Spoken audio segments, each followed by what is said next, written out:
ఆంధ్ర తెలంగాణలో తక్కువ ఫీజులతో high quality results ఇస్తున్న ఏకైక సంస్థ తిరుమల్ ఐఏఎస్ ఇన్స్టిట్యూట్. వైసీపీకి భారీ షాక్ తగిలింది. మాజీ మంత్రి బాలినేని శ్రీనివాసరెడ్డి పార్టీని వీడారు. ఇటీవల జగన్తో కలిసి జరిపిన చర్చలు సఫలం కాకపోవడంతో ఫ్యాన్ పార్టీకి గుడ్ బై చెప్పారు. దీంతో ఒంగోలు రాజకీయంతో పాటు రాష్ట్ర రాజకీయం ఒక్కసారిగా వేడెక్కింది. ఎందుకంటే బాలినేని కేవలం వైసీపీ పార్టీ నేత కాదు, వైఎస్ కుటుంబానికి దగ్గర బంధువు కూడా. అలాంటి బాలినేని పార్టీకి రాజీనామా చేయడం ఇప్పుడు రాజకీయ వర్గాల్లో సంచలనంగా మారిందని చెప్పుకోవచ్చు.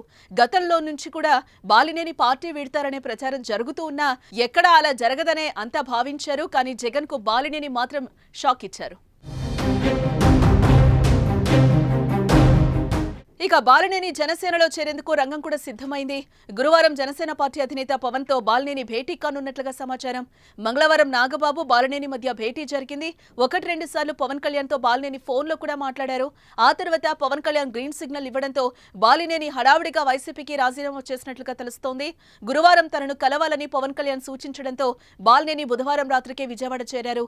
గురువారం పవన్ తో భేటీ అనంతరం అధికారికంగా జనసేనలో చేరే తేదీని వెల్లడిస్తారని పొలిటికల్ వర్గాల్లో జోరుగా చర్చ అయితే నడుస్తోంది. ఇక ఇప్పటికే జిల్లాలోని పలువురు జనసేన నాయకులతో బాలినేని చర్చలు జరిపారు. ఆయన రాకను వ్యతిరేకిస్తున్న జనసేన జిల్లా అధ్యక్షుడు రియాజ్, ఇతర నాయకులపై అసంతృప్తిగా ఉన్న నేతలు, కార్యకర్తలు బాలినేని చెంతకు చేర్చుకున్నారు.